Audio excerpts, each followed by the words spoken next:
Assalamualaikum warahmatullahi ta'ala wabarakatuh.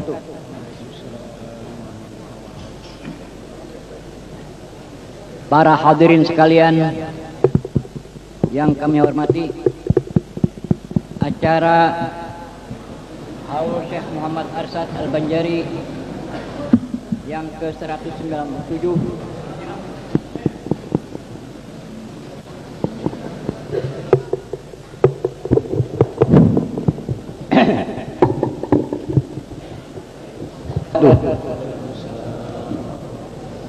acara peringatan haul yang ke-197 Syekh Muhammad Arsyad Al-Banjari segera akan dimulai.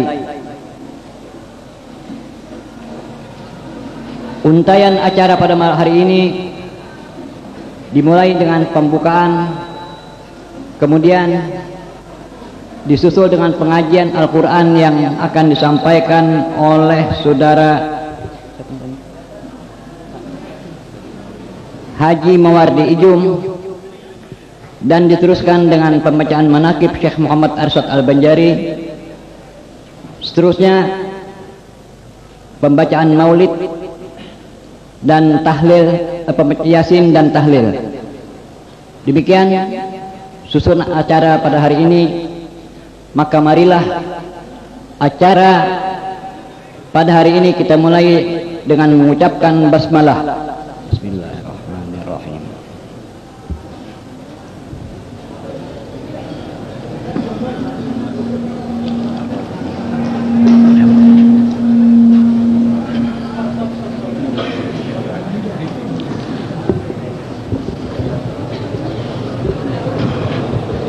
Waalaikumsalam.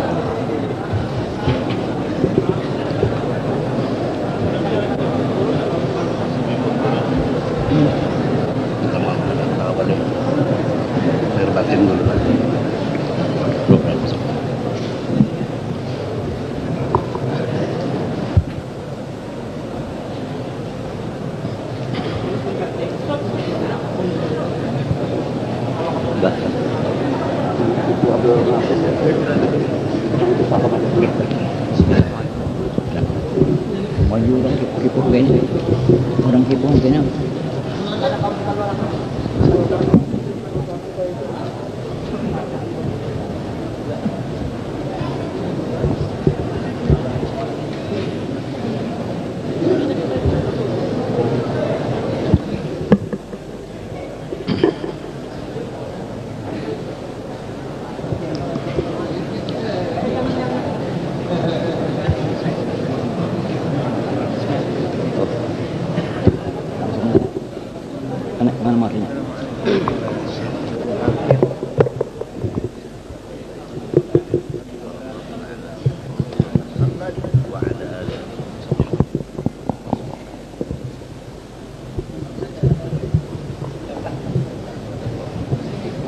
Assalamualaikum warahmatullahi wabarakatuh.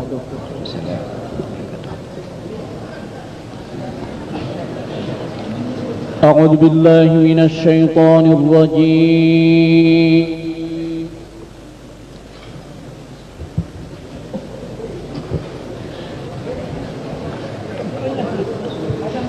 Bismillahirrahmanirrahim.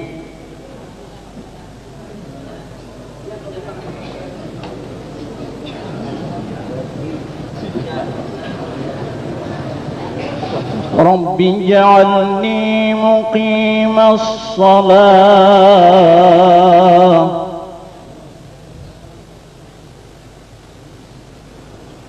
رب اجعلني مقيم الصلاة ومن ذريتي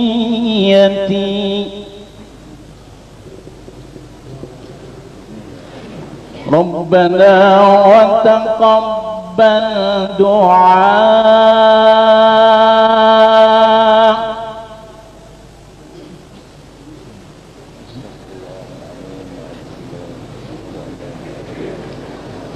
رب اجعلني مقيم الصلاة ومن ذريتي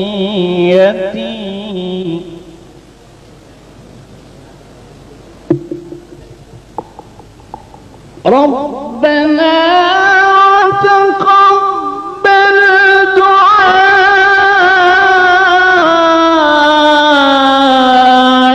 ربنا اغفر لي ولوالدي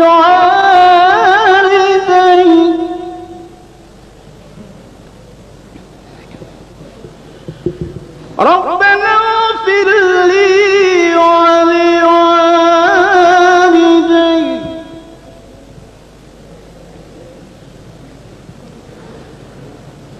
ربنا اغفر لي ولوالدي وللمؤمنين يوم يقوم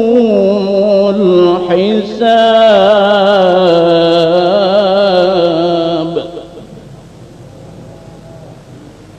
ربنا اغفر لي ولوالدي وللمؤمنين يوم يقوم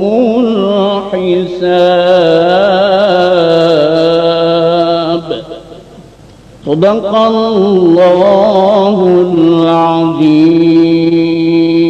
Assalamualaikum warahmatullahi wabarakatuh. Bismillahirrahmanirrahim. Alhamdulillahilladzi faqaha fi dinihi man istafahu minal ulama wa zayyana ummata sayyidina Muhammadin sallallahu alaihi wasallam bis-sulaha'i wal ulama wa ja'alahum kawakiba yahtadi bihim fi kulli dhalin fi halakiz zalam wal juhala wa faddalahum bi anwa'il karamat faminhum man qada nahbahu wa minhum man yantazir wa ma baddalu tabdila. Wassalatu wassalamu ala sayyidina wa habibina wa syafi'ina wa maulana sayyidil mursalin wa khatimil anbiya wa ala alihi wa ashabi sadatil awliya wa ala tabi'in wa tabi'it tabi'in lahum ihsanin ila yaumil jazaa. Qala Allah Ta'ala fi kitabihil aziz, innama yakhshallaha min ibadihil ulama. Wa qala Rasulullah sallallahu alaihi wasallam, udhkuru mahasina mautakum. Sadaqallahul azim wa sadaqa rasulil karim. Membaca manakib seseorang yang telah mendahului kita menghadap ilahi, termasuklah kita mengenang dan mengingat kembali kebaikan-kebaikan mereka, maka tergolonglah kita dalam lingkungan orang yang mengamalkan hadis yang tersebut di dalam muqaddimah tadi, yang artinya ingatlah atau kenang kembalilah kebaikan-kebaikan orang mati yang diantara kamu. Apalagi membaca manakib seorang aulia Allah Ta'ala seperti datuk kita Syekh Muhammad Arsyad Al-Banjari, sebagaimana yang kita yakini bahwa beliau adalah seorang aulia Allah, maka pada ketika dibaca manakib beliau dalam suatu majlis, sekurang-kurangnya pada ketika hari lahir beliau atau wafat beliau, niscaya Allah Ta'ala turunkan beberapa rahmat atas orang yang membacanya dan yang hadir mendengarkannya. Amin, Allahumma amin. Maka alhamdulillah, pada hari ini kita baca manakib beliau dalam majlis yang mulia ini sebagai pertanda cintanya kita kepada beliau. Semoga Allah menurunkan limpahan rahmatnya dan maghfirahnya kepada kita semua. Amin ya rabbal alamin. Hadirin yang dimuliakan Allah, Datuk Syekh Muhammad Arsyad dilahirkan di tengah-tengah keluarga yang soleh dan solihah dari pasangan suami istri yang berbahagia, yaitu Abdullah dan Aminah. Dilahirkan lebih 3 abad yang silam, tepatnya pada malam Kamis 15 Safar 1122 Hijriah, pukul 3 dini hari di suatu kampung yang bernama Logabang. Dalam usia 7 tahun, Syekh Muhammad Arsyad sudah sanggup berpisah dengan kedua orang tua. tinggal bersama Sultan di Keraton Mertapura untuk belajar berbagai ilmu agama. Sejak kecil beliau sudah tertanam cintanya kepada ilmu-ilmu agama, yang tentunya hal itu tidak terlepas dari upaya kedua orang tua beliau mendoa sejak beliau di dalam kandungan ibu beliau yang bernama Aminah, agar kelak anak yang sedang dikandung menjadi seorang yang alim lagi zahid. Kecerdasan pikiran dan kepandaiannya sudah tampak sejak kecil, melebihi teman sebayanya. Sesudah dewasa dan ilmu penuh di dada, beliau pun dikawinkan dengan seorang perempuan yang solehah pula. Meskipun demikian, beliau masih ingin menuntut ilmu ke negeri Mekah dan rela meninggalkan istri yang hamil pertama. Lebih kurang 30 tahun di Mekah dan tidak kurang dari 25 kali mengerjakan haji, ibadah haji, serta lebih kurang dari 35 bidang ilmu yang beliau kuasai dan berbagai sanad ijazah yang diterima langsung dari guru-guru beliau, sehingga banyaklah ulama-ulama terkemuka di Mekah pada masa itu menjadi guru beliau. Di antara guru-guru Syekh Muhammad Arsyad yang masyhur, satu, Alimul Allamah Syekh Athaillah Al-Misri di Mekah. Kedua, Syekhul Islam Imamul Haramain Alimul Allamah Syekh Muhammad bin Sulaiman Al-Kurdi di Madinah. Sedangkan guru khusus di bidang tasawuf ila Sayyidul Arif Billah Syekh Muhammad bin Abdul Karim As-Saman Al-Madani, dan menjadilah Syekh Muhammad Arsyad Khalifah Syekh Muhammad Saman Al-Madani untuk wilayah Banjar khususnya dan Kalimantan pada umumnya. Di antara sahabat beliau adalah Syekh Abdul Samad Palembang, Syekh Abdul Wahab Bugis, dan Syekh Abdurrahman Misri dan lainnya. Selama beliau di Mekah, kegiatan beliau hanyalah belajar dan belajar, sehingga jalanan yang beliau ketahui hanyalah selama di Mekah hanyalah jalan yang menuju ke Masjidil Haram dan ke rumah guru beliau saja. Majelis haul yang berbahagia, konsep pemikiran Syekh Muhammad Arsyad yang tajam mengenai pendidikan yang utama agar mendapat sasaran dan tujuan beliau mengutamakan untuk mendudukkan pendidikan ilmu-ilmu agama pada peringkat yang pertama. Karena itu, beliau menyadari bahwa tidak ada martabat yang lebih tinggi daripada martabat ulama setelah martabat nubuwah. Karenanya beliau selalu mengharapkan dan mendoa agar zuriat beliau untuk selalu tekun dan rajin dalam menuntut ilmu-ilmu agama agar menjadi seorang yang alim lagi zahid. Sepulangnya beliau dari tanah suci Mekah, langsung melaksanakan kegiatan belajar mengajar untuk membina umat dan menegakkan ajaran Ahlus Sunnah wal Jamaah yang dipusatkan di kampung dalam pagar.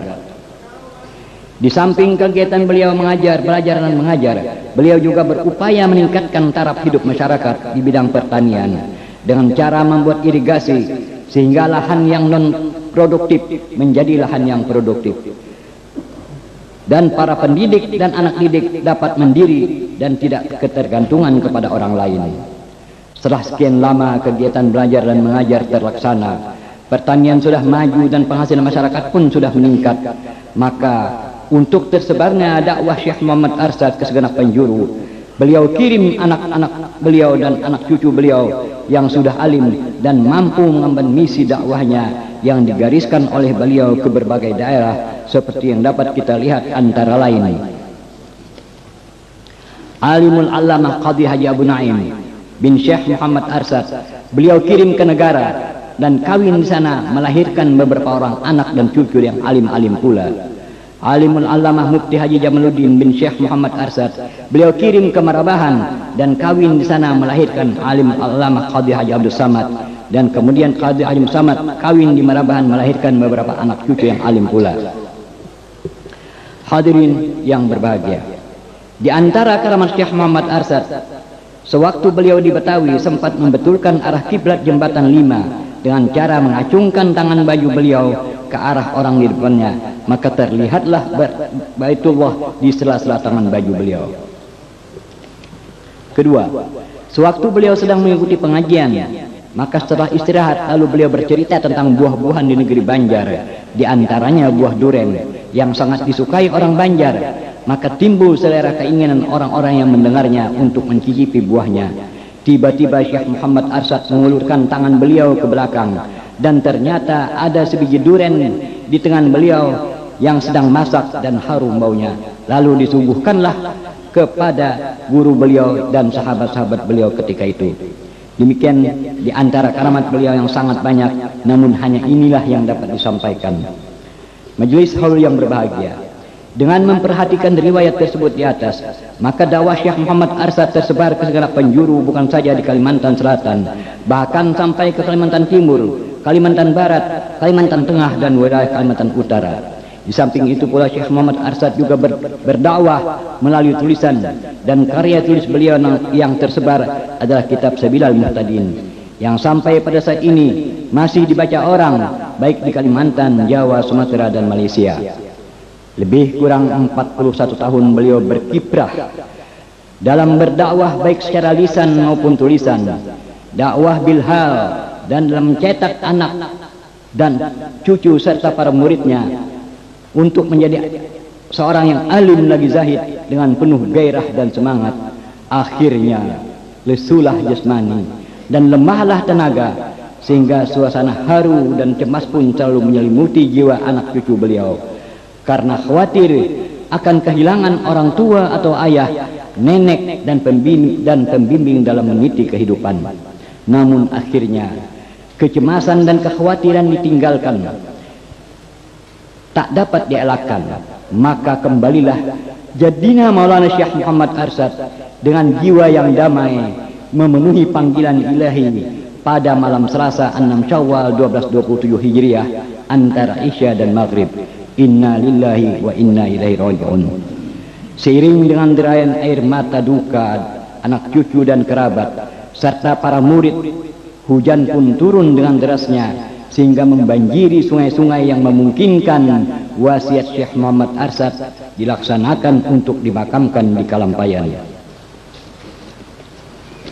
Allahumma hulla ruhahu fi mahallil abrar wa taghammadahu birahmati ana al-laili wa ana wan nahar birahmatika ya ghaffar ya rahim ya ghaffar waj'alillahu fi qabrihi adhiya wan nuru wal fushata was surur wal bahjatul qubur innaka malikun rabbun ghafur wa sallallahu ala sayidina Muhammadin wa ala alihi wa sahbihi wasallam walhamdulillahi rabbil alamin.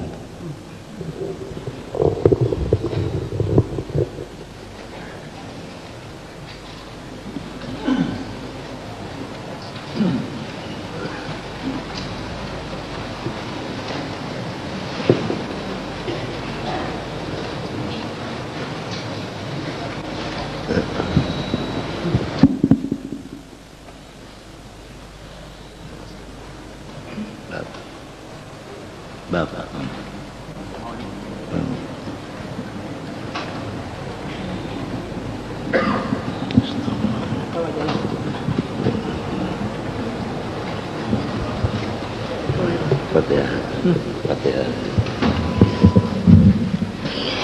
الفاتحة إلى روح سيدنا وحبيبنا وشفيعنا رسول الله محمد بن عبد الله صلى الله وسلم على آله وأصحابه وأزواج ذريته أن الله يعلي درجاتهم في الجنة وينفعنا بأسرارهم وأنوارهم وعلومهم في الدين والدنيا ويجعلنا من حزبهم ويرزقنا محبتهم ويتوفنا على ملتهم ويحشرنا في زمرتهم. والفاتحة.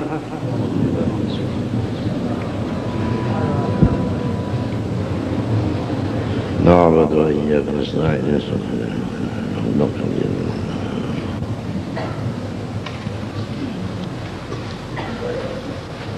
يا ربي صل على محمد أشرف بدر في الكون أشراك يا ربي صل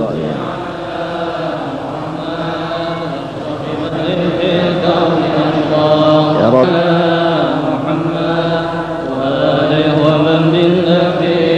يا رب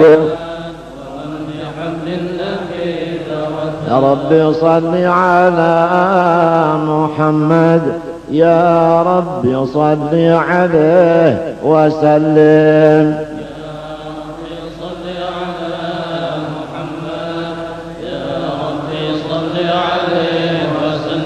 اللهم صل وسلم وبارك عليه.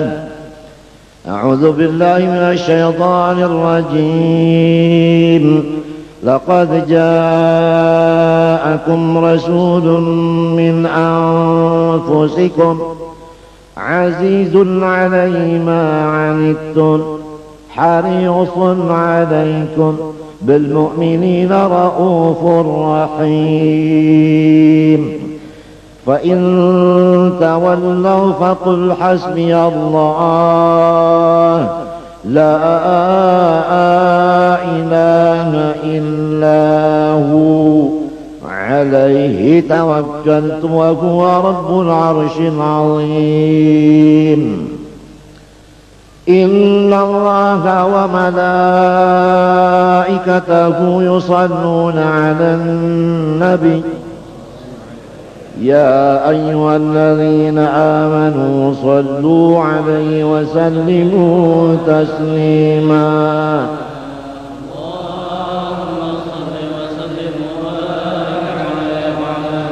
بسم الله الرحمن الرحيم. الحمد لله الذي قد أوجد من نوري نورا به عم الهدى سبق العوالم في الوجود بأسرها والكل منه في الحقيقة مبتدى. أعني بذلك نور من ساد الورى وزكت عناصره الشريفة محتدا. المصطفى خير الخلائق من سما وعلى على فلك السيادة سوددا. صلى عليه مسلما مولاه مع آل له والصحب مع نجم بدا. ورحمة للعالمين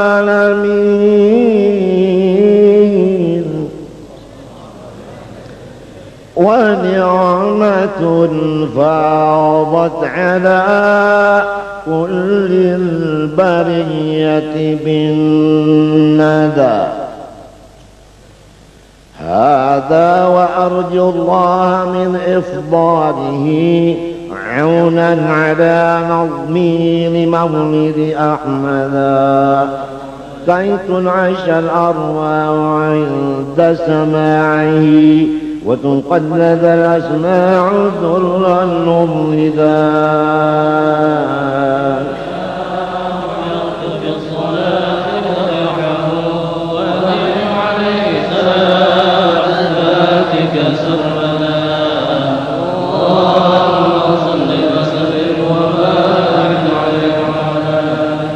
فهو النبي محمد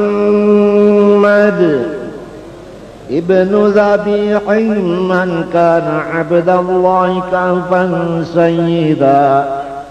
وبعبد مطلب أبوه لقد دعي وهو ابن هاشم الجواد المقتدى. عن ابن عبد منافهم من ينتمي لقصير بن كلاب مجل الصدى. وهو ابن مرة نجل كعبيم الذي للؤيهم نسب ابن غالب للعيدا. ذاك ابن طير من أبو مالك قد كان يصنع للأنام ومعضدا. السيد ابن النضر مفرد عصره من بالنضارة والجمال تفردا. هذا هو ابن كنانة بن خزيمة من بالفخر سما وفاق الفرقدا. وهو ابن مدركة بن ياس الذي في صلبه سمع النبي موحدا. يعزى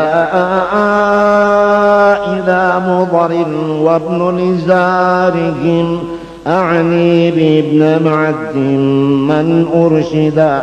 وهو ابن عدنان الإمام المنتقى، من للذبيح له انتساب أكدا. هذا هو النسب الذي اتفقوا عليه، ومن يخف من بعد خالف واعتدى. وإليه قد كان المشفع ينتهي، ويكذب النساب مهما عددا. وهو الذي فرض علينا حفظه، وكذاك كل مكلف قد وحدا. أكرم به نسبا بقر نظامه، وحدى مفاخره الوجود تقندا.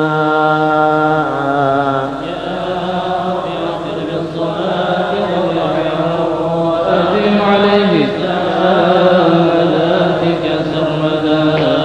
اللهم صل وسلم وبارك عليه وعلى آله.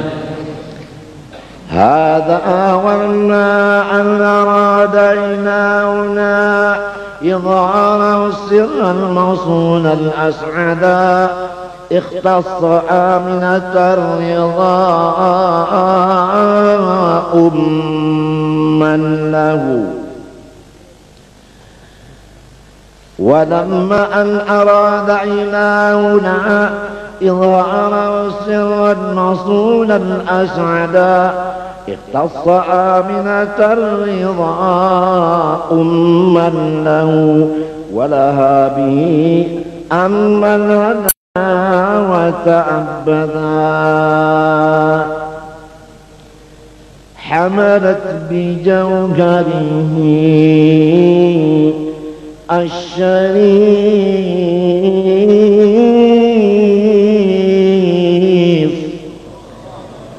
وما شكت ثقلا ولا وهنا بها طول المدى. وهواتف الرحمن قد هتفت بها، وبسائر الأكوان قد سمع النداء. وتقول يا بشراق قد نلت المنى، وعملت خير المرسلين الأمجدا. صلى الله على سيدنا محمد صلى الله عليه وسلم. صلى الله على سيدنا محمد صلى الله عليه وسلم. صلى الله على سيدنا محمد صلى الله عليه وسلم. صلى الله على سيدنا محمد صلى الله عليه وسلم. صلى الله على سيدنا محمد صلى الله عليه وسلم. وبليلة الحول المعظم فتحت جنات فردوس وطابت موردا، والملك والملكوت فيها عطرا، والأنس وافى والسرور تجددا. وبعامها قد عم خصب في الورى، من بعد جذب للبرية أجهدا. وتباشرت بالشرق والغرب الوحوش، وبالصفا طير المسرة والغدا. وأوير شرك أصبحت أصنامها منكوسة، وهوانها لن يجحدا. وبعامقة لقبوا ذا العام، إذ كم من فتوحات به لن تعدا. وجامع أحبار الموت أخباره، وذهابها وجه الزمان تولدا.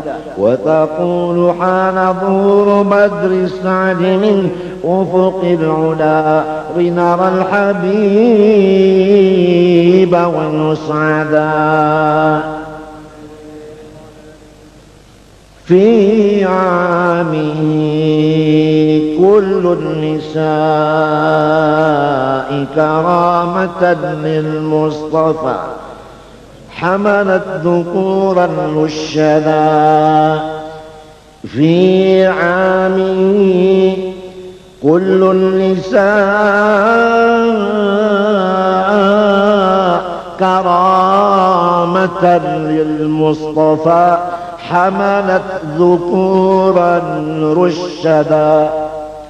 ولكم به ضارت عجائب جمة عنها، لقد ضاق النطاق تعندا.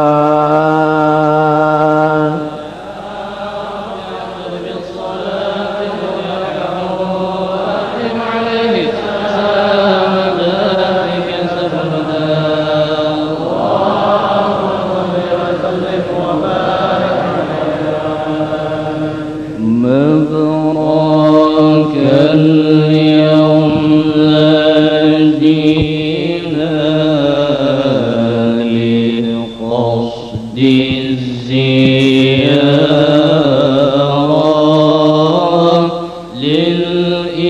للإمام المعظم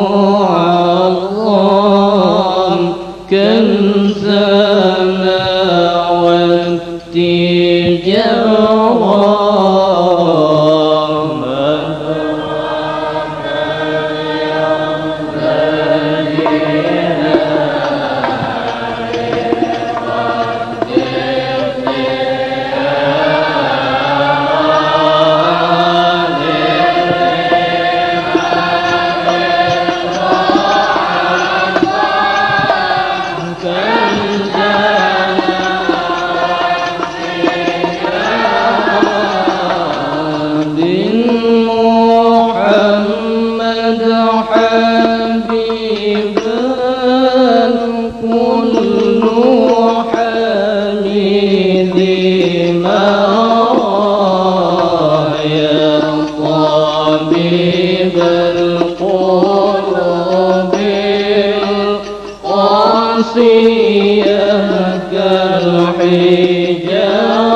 بحسن العبارة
اللهم صل وسلم وبارك عليه وعلى آله من حمله لما مضى شهران قد وافى المنون أبا النبي الأجولا وبطيبة قد كان ذلك مذنة أخواله من أرض شام مساعدا وأقام فيها عندهم متوجعا شهرا سقيما صابرا متجلدا وضريحه قد أشرقت أنواره من زاره نال المنى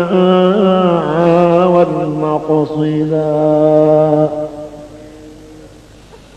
ولدى تمام الحمل 9 أشهر حانت ولادة من أتانا مرشدا وتأرجت أرجاء هذا الكون من نفحاته وبدا الحبور مجددا وتنفست أنوار الصبح طلوعه حتى غدا ليل الضلال مبددا ولأمي في الطلق جاءت مريم وكذاك آسية التي منحت هدى وأتى من الفردوس حور معهما ليكون تحنيسا لها وتوددا فهناك قد جاء المخاض فأبردت شمس الهدى خير الأنعام الأوحدا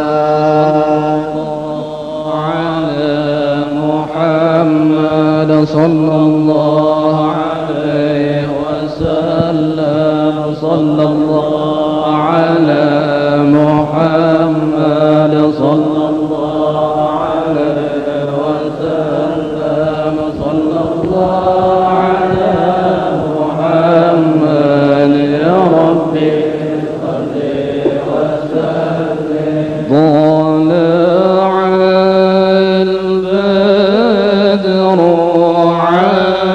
علينا من ثنايا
تجنيت لقلبي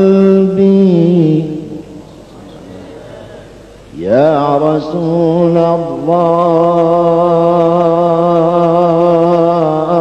الله قد تجليت لقلبي يا حبيب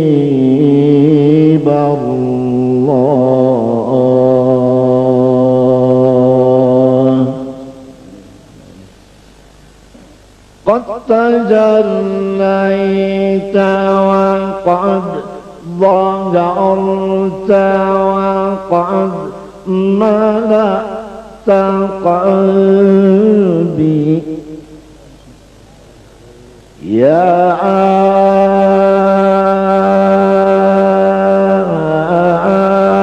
روحي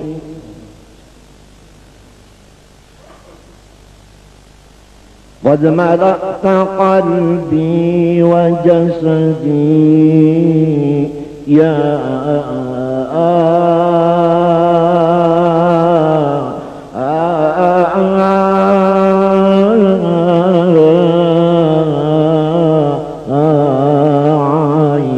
عيني مسفرا دون طيناء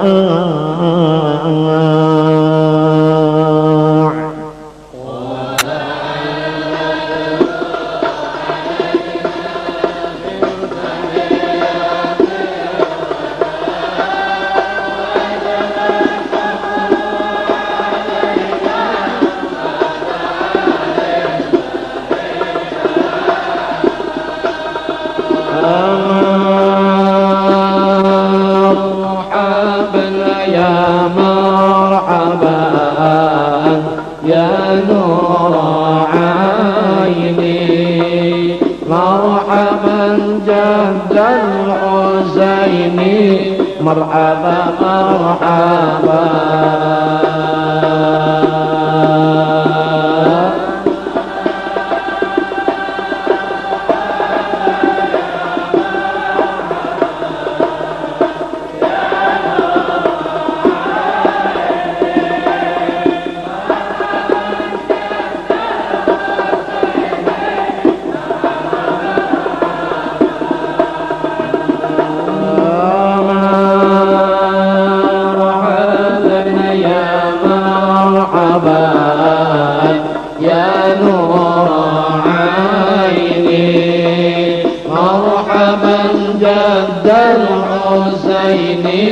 مرحبا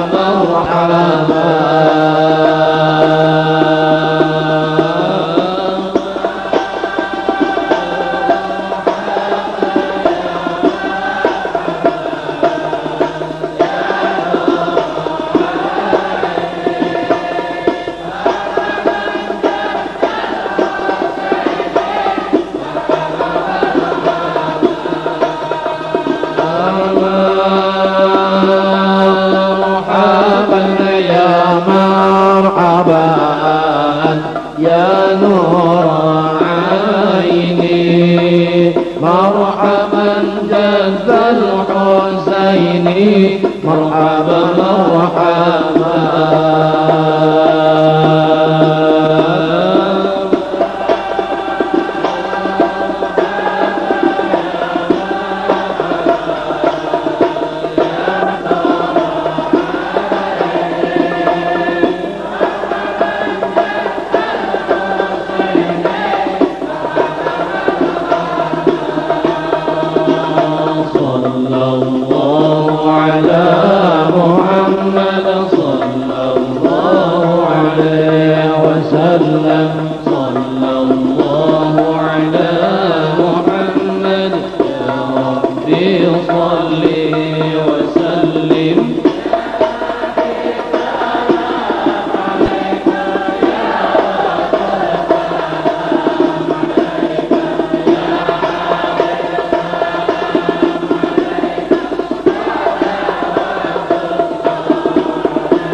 صل وسلم وبارك عليه وعلى آله قد كان طه المصطفى خير الورى خلقا وخلقا مثله لن يوجدا مبيض لون قد تشرب حمرة ذا قامة مربوعة سقيت ندى سهلا نقدم كالتلحية التي قد شرفت عظيم رأس مجدا أقنى بحرنين أغر وواسعا فمه حوى درا وحسنا أوحدا وكحيل طرف كان سيدنا كذا ذا جبهة فاقت هلالا أرشدا وحوى حواجب زججت وتفلجت أسنانه محمر خد أوردا وإذا مشى متكفيا فكأنما ينحط من صبب على مسترشدا من طلعة وجه الشمس اتسد وبنور ضوء جبينه البدر ارتدى ويفوح منه شذا يفوح بطيبه مسكا ذكيا مستطابا أجودا ويعظم الشرفاء والفضلاء ولم يحقر فقيرا بل نذاه تعودا ولأهل ذا خدمة متواضعا لله ولأهل ذا خدمة متواضعا لله ولأهل ذا خدمة متواضعا لله في دار الفناء الزاهدا والثوب يرقع بل يغصب نعله والعذر يقبله ويصفح عن عدا لله يرضى ثم يغضب إن فشت حرماته إذ في عواقبها الرذى وتهابوا كل الملوك جلالة وتهابوا كل الملوك جلالة ولمن يلاقي بالسلام قد ابتدى ويمازل الأصحاب حق مزاحه ولهم بنصح لا يزال مسددا كم من خصائص ليس يحصر جمعها وبها ختام الرسل أضحى مفردا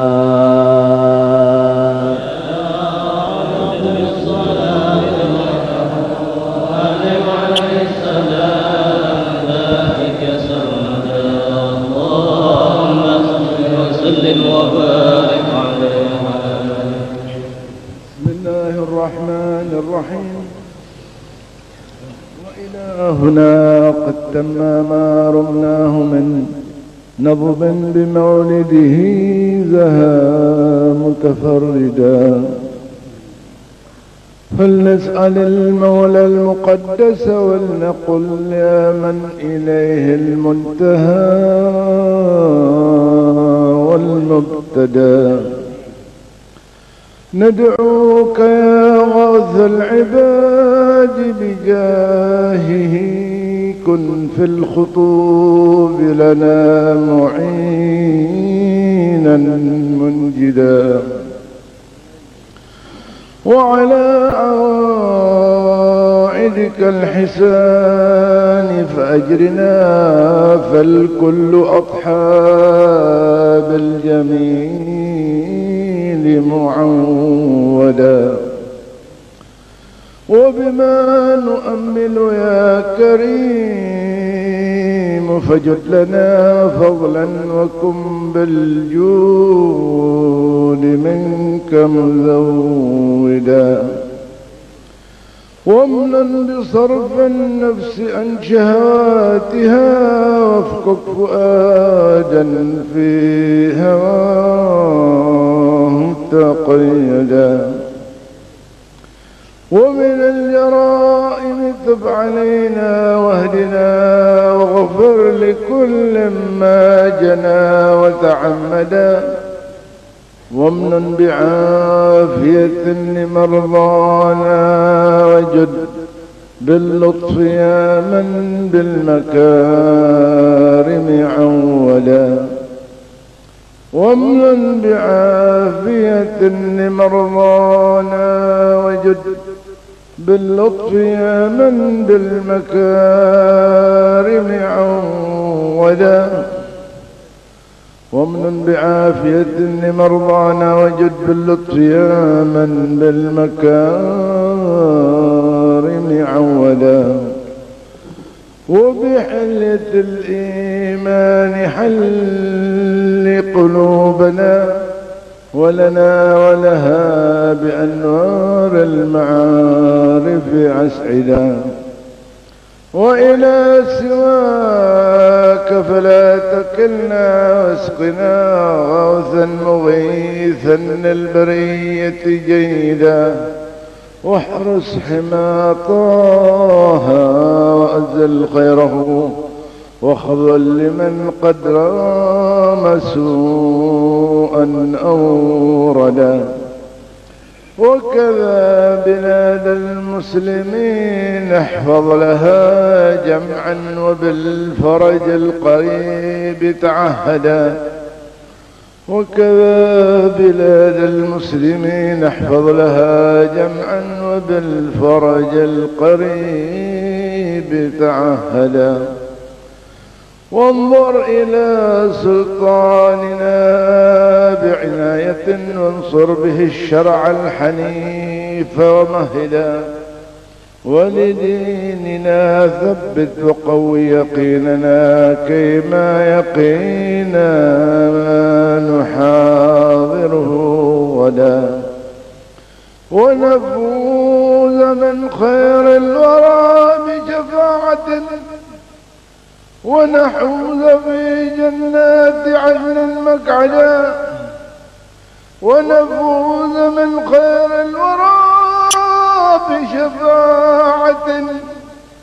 ونحوز في جنات عدن مقعدا ولعبدك العزب الفقير محمد منشيه في دار الكرامة خلدا وأدم له حسن الجوار بطيبة وارزقه سرا عن سواك مجردا ولوالديه اغفر كذا ذرية وامنحهم الستر الجميل مؤبدا وشيوخه وأحبة ولقارئ ولسامع يصغي إليه ممجدا ولمجري هذا الخير واشكر سعيه واجعله في مهد القبول ممهدا وأجب دعانا إذ وعدت هب لنا حسن الختام فحاشا تخلف موعدا وأجب دعانا إذ وعدت وهب لنا حسن الختام فحاشا تخلف موعدا وصلاة مولانا تسليم على أزكى شفيع للبرية قد هدى والآل والأصحاب ما هبت صبا فأمالت الغصن الرطيب الأملدا بفضل سبحان ربك رب العزة أما يصفون وسلام على المرسلين والحمد لله. الفاتحة. من قبول